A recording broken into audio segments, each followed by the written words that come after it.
I saw that, I was like, oh, here we go. Here we go.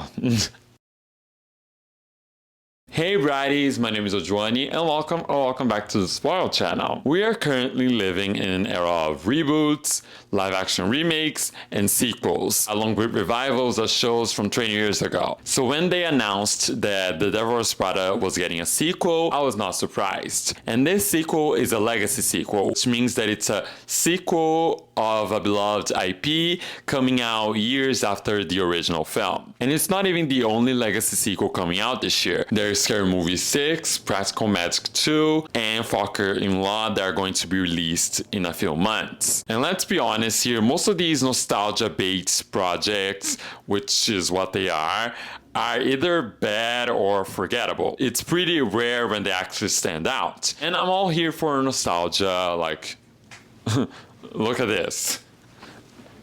But as long as it's justifiable. Like when you're coming out with a sequel of a film that premiered over 20 years ago, there has to be a reason for it, right? Other than just nostalgia for nostalgia's sake and a quick cash grab. There has to be a reason beyond that. And most of the time, these reboots, sequels, and live action remakes, they don't really have a reason to exist other than nostalgia and making some money. So when the promotion of the Devil Wears Prada sequel began, I was a little suspicious with the partnerships with brands and the massive marketing campaign. I was like, okay, they're doing all of this because they don't really have anything to say with this movie. Maybe it's giving cash grab. And granted, I even like some of the marketing tactics that they were doing to promote the film, like putting out a physical copy of Runway, and I thought it was an excellent idea. Bratties, I actually predicted this. Last week, I just posted a TikTok talking about how it would be fun if they had released a print version of Runway to promote the Devil Wears Prada sequel. And just yesterday, they announced that they're doing that. That they're actually doing it. So, yeah. Anyway, from now on, everyone, please call me Raven Baxter. Yeah. But still, they were not beating the nostalgia bait allegations. So imagine my surprise when the reviews came out saying that The Devil Wears Prada 2 was actually good. The critics and the general audience were praising this film, and its Rotten Tomatoes score is higher than the original film from 2006. I was shocked. I was gagged. I was flabbergasted. The woman was too stunned to speak. So when I actually saw the movie a couple of days ago, I thought I was being gaslighted. Everybody in the theater, which by the way was packed, was having the time of their lives. Now, was I expecting this film to be a masterpiece like the original film? No. But I thought I would at least, enjoy it. It was all very underwhelming. I expect nothing, and I'm still let down. Like from the plot to the costume design. I was like, okay. So let's talk about The Devil Wears Prada 2. Because despite the fact that I thought it was pretty underwhelming, I have a lot to say about this film. So let's talk about it. There will be spoilers. If you haven't seen the film, maybe save this video for later and then come back after you have seen it. So there you go. You're having warned. So let's start with the good and the positive side of this film. The cast. Meryl Streep, Anne Hathaway, Stanley Tucci, and Emily Blunt. They're all amazing. The chemistry of this cast is off the charts. They had an incredible ability of reconnecting with these characters after all of these years, and that only demonstrates how talented they are, and I applaud them for that. They all seemed like they were having fun and that they were excited to be back, and we can tell that by their performances. There's a scene with Nigel, played by Stanley Tucci, and Andy, played by Anne Hathaway, where they share a really sweet moment, and I really loved it. And it's also really nice to see Meryl Streep back on the big screen, especially when she's playing such an iconic character. I also really liked the cinematography. There were beautiful shots of New York and Milan. I believe everything was shot on location, so you could really tell that the crew was working really hard. Now, I feel like the plot had so much potential. They were talking, or at least, trying to talk about the current state of journalism, especially fashion journalism. Print magazines are not really selling like they used to. There's the rise of AI and the threat of AI taking away people's jobs. There's been massive layoffs happening in the journalism industry, and billionaires just being the worst. The plot had potential to make an insightful commentary on the current crisis in the journalism industry. And yet, it doesn't. I didn't feel the impact of the problem they were trying to address, especially to me as a fashion journalist. I mean, granted, I'm not claiming to be making groundbreaking or any fashion journalism at all with what I do here on the internet. I'm mostly, creating content. Still, whether I'm a fashion journalist or no journalist at all, I still needed to feel the impact of the problem they were facing in the movie, and I didn't feel that. And now we're going to get into the negative side of the film, starting with the plot. The film was directed by David Frankel and written by Aline Brosh McKenna, the same director and writer of the original film from 2006. So 20 years after the original film, the plot now follows Andy as an investigative journalist, and as she gets laid off by the newspaper she works at, she eventually gets a new job at Runway as a features editor and is working once again with Miranda Priestley, her former boss. The two of them have, the mission of saving Runway's reputation and, increasing engagement and sales and stuff, and stop the magazine from being sold to a billionaire who doesn't care about journalism. Like I said, the plot had potential, but it felt like it didn't know what to do with the story it was telling. The stakes should have felt higher, but they don't. And I feel like it was because of the nostalgia and the comedy getting in the way. And the nostalgia and the comedy were big problems for me in this film. Like, the film was both always trying to be funny and constantly referencing the first movie, whether it was through a scene or dialogue or an object. Like, the movie literally opens with a callback to the first movie. When I saw that, I was like, oh, here we go. Here we go. And I feel like that's okay, but only to a certain extent. And I don't think you can understand a lot of what's going on in this movie without watching the first movie. And that's because the movie, again, is always referencing the first movie. It's like the movie is always winking at you and saying, hey, remember this? Hey, remember this? Remember this? Huh? Or remember this? Huh? Huh? Remember you had fun with this? Huh? Huh? We're doing it again. That's why we're gonna like it. Like, please. Calm down. Calm down. Please. No, man. Calm down. Miranda's empire is falling apart, and it all becomes a series of funny scenes of her getting humbled, which could all have been impactful, but it all just felt like SNL sketches. And not funny SNL sketches. Like, I'm sorry, but Miranda would never fly coach.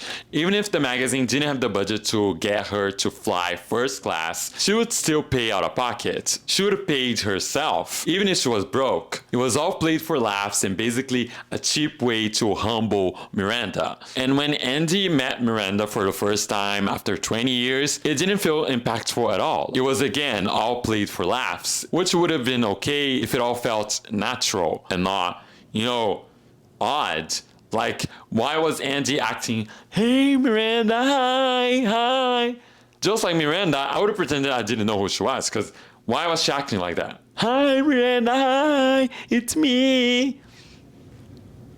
Like, girl, please. And speaking of unnatural and odd, the dialogue. The dialogue was also something that didn't work for me. Like, in the first film, the dialogue was sarcastic, satirical. It was sharp, like a 5-inch stiletto heel that the devil would absolutely wear. But in this movie, the dialogue was giving belly flats. And the belly flats that didn't fit. And then there were the subplots that were either boring and unnecessary, or just fell flat. Like Andy writing a memoir about Miranda. It could have been a really interesting story, especially if it was the main focus of the film. But here it's just a subplot and a flat one at that. Like by the end of the film, you don't really care about it. And then there was Angie's boring and unnecessary love interest. Like every time I saw that man, I wanted to scream. Like why did Angie need a love interest? Like let women be happy being single.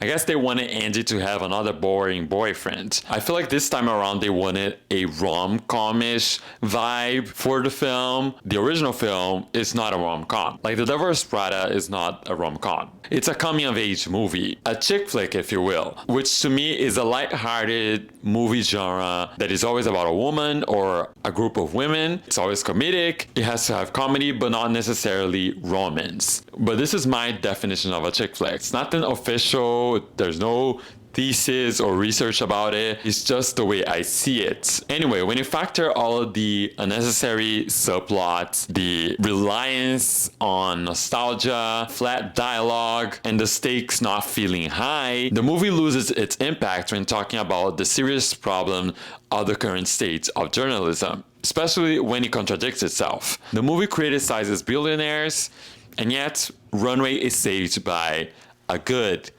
billionaire. I guess. Well, at least they hired a real artist to make the AI art in the movie. And no one at Runway got laid off. No. The problems that Runway is currently facing is the lack of sales, the bad reputation, and the budget cuts for photo shoots.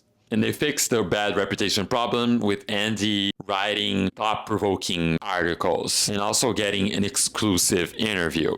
And then that's it. That's all it took to save the magazine and fix the sales and fix the bad reputation. That's it? That's all? Okay. And also, Angie got laid off, but she got a better job, a better apartment, and she got to go to Milan. Well, low-key, getting fired was a blessing for her. She even got to help her journalist friends. She also got to wear luxurious clothes.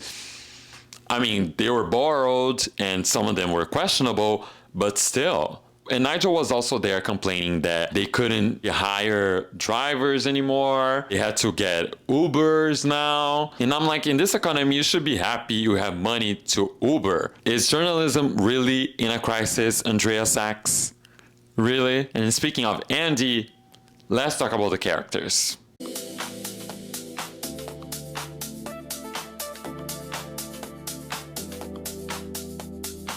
Why was Andy acting like the same person she was from 20 years ago? Like she was still the same clumsy, naive Andy from the first movie. And why was she always running around all the time? Like I feel like they were trying to make a call back to the first movie where she was running around always out of breath. And one of the times was pretty unnecessary because she ran across Milan to tell Emily something she just could have texted. And I feel like they did that just because of a celebrity cameo. Like Emily was talking to Donatella Versace. Nice dress. Thanks. It's a Versace. And then there was a funny bit between Emily and Donatella. And that was it. Speaking of celebrity cameos, why is there so many celebrity cameos? Like there's Marc Jacobs, Heidi Klum, obviously Lady Gaga. Like those memes from last year of getting a random paparazzi photo of a celebrity and saying that they were spotted on the set of The Devil Wears Prada 2 aged like wine. And in some situations it makes sense that they're there, and then in others it doesn't make sense that they're not. Like there's a bunch of celebrities at this man's birthday party, but they're nowhere to be seen at his funeral. Right. Miranda now has to accept that the times are changing. Her new assistant, played by the gorgeous Simone Ashley, has to stop her from saying insensitive or problematic things. And while she still says the insensitive and problematic things that she has always said, which is very Miranda, I wish we could have seen her struggling a bit more with this new era. She seemed pretty okay with it, like she was above it all, nothing could faze her. I wanted her to show us that she was struggling, being more vulnerable, but it felt like she was pretty much okay. She was getting humbled and she was okay with it. Well, if you think flying coach is getting humbled, like I wanted her to go off on the billionaires who don't care about journalism, but I guess a movie from $1 billion company can only go so far to criticize billionaires. Oh well. Nigel pretty much stays the same. Nothing has really changed changed over the course of 20 years. And the new characters, unfortunately, are pretty much forgettable. They barely have anything to do in this film because they're so underdeveloped. And as for the character Jen Chow, played by Helen J. Chen, a character that was called out for being the smart Asian stereotype, I would encourage you to listen to the people in the Asian community on what their opinions are about this. People have said that she was supposed to represent Andy from 20 years ago. I don't know, I feel like Andy wasn't as insecure as Jen Chow was. Like, Andy wanted the job, she was ready to take it. She even corrected Miranda when she called her Emily. And Jen Chow was basically, ready to be fired and not be wanted. And to be fair, there are other Asian characters in this film, like Simone Ashley's character and Lucy Liu's. But again, they're pretty much forgettable and underdeveloped. So there's only so much you can say about them. And I do not want to invalidate the feeling of the Asian community wanting a better representation in Hollywood. I fully support it. And as for Emily, I don't know. The villainous arc, I don't know, the way that Miranda treated her, like calling her a vendor. Like, it felt disingenuous, especially because Emily was never a vendor. She worshipped Miranda. She was very passionate about fashion. She had a huge appreciation for the fashion world. She wanted to be a Paris Fashion Week. Like, she was never a vendor. Like, she had her own style, her own taste in the first movie. So no, I didn't like that. Just like I didn't like the costume design. Let's talk about it. The costume designer for The Devil Wears Prada 2 was Molly Rogers, a longtime friend and protege of the iconic costume designer Patricia Field, and she worked alongside her in the first movie, where Patricia Field was a costume designer of, and they both worked together in other iconic projects as well, such as Sex and the City, Ugly Betty, and Confessions of a Shopaholic. Major iconic classics. Most recently, Rogers was the costume designer for Sex and the City's sequel/spin-off series, And Just Like That, in which people had a lot of strong opinions about the costume design of the show. The difference between the costume design in the first movie and in the second movie is vast, especially because of the 20-year gap between them. The second film is much more maximalist and has way more outfits than the first film. There's also the fact that fashion brands were much more willing to participate in this film than the original film, where they were pretty scared of being featured in because they were afraid of Anna Wintour and what she would think. And after reading and watching a lot of interviews with Molly Rogers about the costume design of The Devil Wears Prada 2, I understood that her main goal was to make the costume design in this film timeless, just like in the original film. And she tried that by mixing contemporary pieces with vintage ones. Andy wore a lot of feminine menswear, such as blazers, trousers, and vests. Molly Rogers thought that this was a way to demonstrate how Andy was now a journalist. She says this in an interview with The Cut. Originally, way in the corner of Pat's mind in the first movie, I don't know if a lot of people know this, the inspiration for Andy's sex was Pat's interpretation of Annie Hall. And my first 2 words on Annie's digital lookbook to show her was feminine menswear, and that was all in the stores, a lot of vests. Annie was on the runways for Celine. There was something that kept popping in my head, like pretends to smoke a cigar, newsroom. Angie also had a few vintage designer items to demonstrate how she still kept in touch with her fashion sense that she got from her time working at Runway. She does get more fashionable and her style gets more colorful when she goes back to work at Runway, which I thought it was a nice touch, despite not liking most of the clothes that she wears in this film. That colorful maxi dress she wears to the Hamptons party,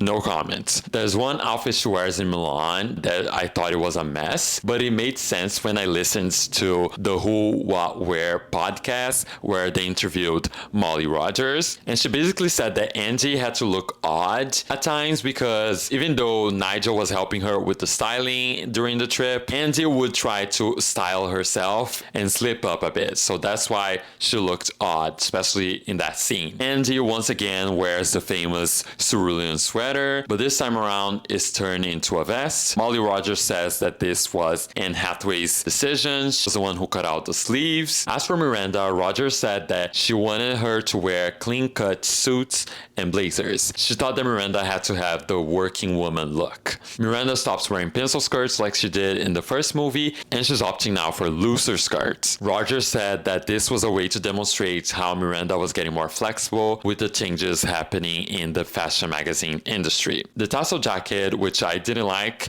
also had an interesting meaning behind it. In an interview with The New Yorker, Rogers explains it by saying this: "There's a Driscoll Newton tassel jacket that Meryl wears in the new film. That was not something I had ever seen in a store. They must not have even put into production. But I thought if anything says editrix, that's it. I showed it to Meryl and we agreed we had to find a place for it somewhere. And it made so much sense in that scene where she goes to meet the suits, the consultants, in their pinstripes. It says everything about her world versus their world. And maybe the director thought that was a funny jacket, but to me it is a sister jacket as the gold-coined one she wears when she does a cerulean speech. It's a statement piece. And I thought that was a great idea. Still, I'm not a fan of the jacket. Emily is the character that has the edgiest look of all in the film, but to me they looked more messy than edgy. The Dior branded outfits made sense since she was working at Dior and she was basically a walking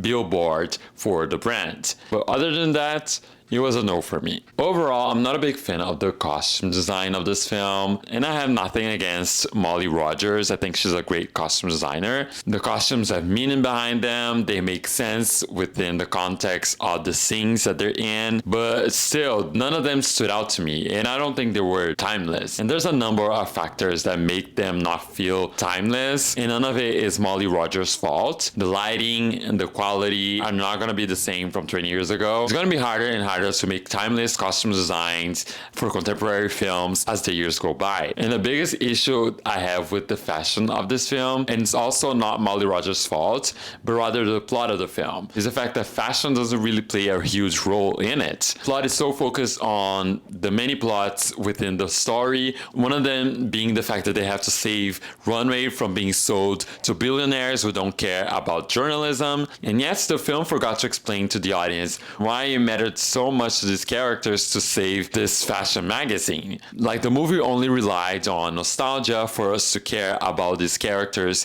saving this magazine. Because if we replaced Runway with a sports magazine or a traditional newspaper, the plot wouldn't change that much. The movie's all about flashy costumes and saying that journalism matters, but it never explains why it matters, why journalism matters, or why fashion journalism specifically matters. In the first movie, they masterfully managed to do that with the cerulean monologue. It showed how Andy looks down upon the fashion industry, and Miranda explains why the people in the fashion industry take this job seriously and why it matters. And she clocks Andy. Clock that T. Clock that T. Clock it. Clock that T. And from then on, we see Andy grow by taking the job seriously and understanding why this job matters and having respect for it. And the film demonstrates that through not only the plot, but also the costume design. And that's how fashion plays a huge role in the film, in both the plot and in the costuming. In the film, one cannot exist without the other. They both work hand in hand. And that's why it's regarded as the best fashion film of all.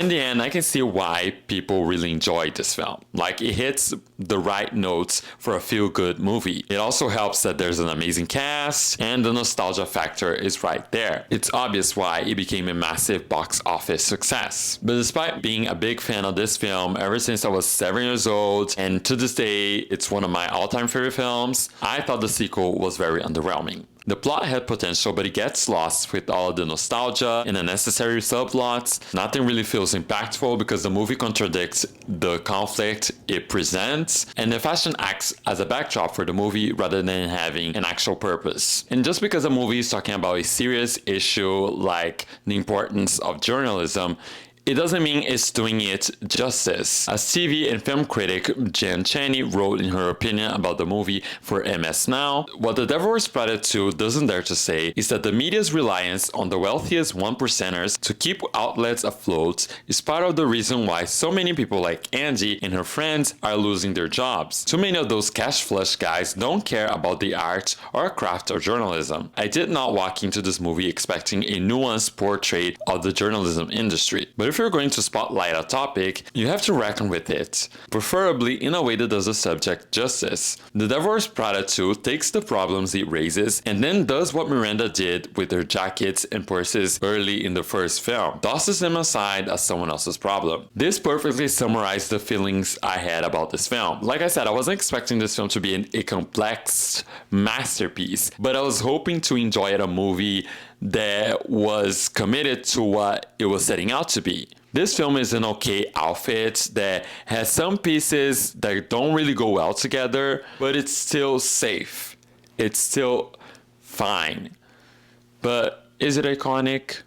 Is it memorable? Not to me. I did not hate this film. It was just fine. Like I said, it was just underwhelming. And if you enjoyed The Devil Wears Prada 2, more power to you. But make sure to let me know your thoughts in the comments though. Do you agree or disagree with me? Let me know in the comments. I'm really excited to read your comments. And that's all I have for today, bratties. Thank you so much for watching this video if you made it this far. And as always, I'll see you next time. Take care and bye-bye. Raven Baxter, Claudine Wolfe, Elle Woods, and Edna Mode, Blair Jackson, Wilhelmina Little J, on the cover of a magazine, Crep Suzette, Clover Jade, Picture of the Beauty Queen, Daphne and Stella, there's also Cher, Romeo and Michelle, Dance on Air, they had style, they had grace, Raquel, Gave Good Face, Molly, Carrie, Bloomin', Rarity, Penelope, and Shauna too. Hey Barbie, we love you, ladies with an attitude, fellas that were in the mood, don't just stand there, let's get to it, strike a pose, there's nothing to it. Vogue, Vogue, Vogue.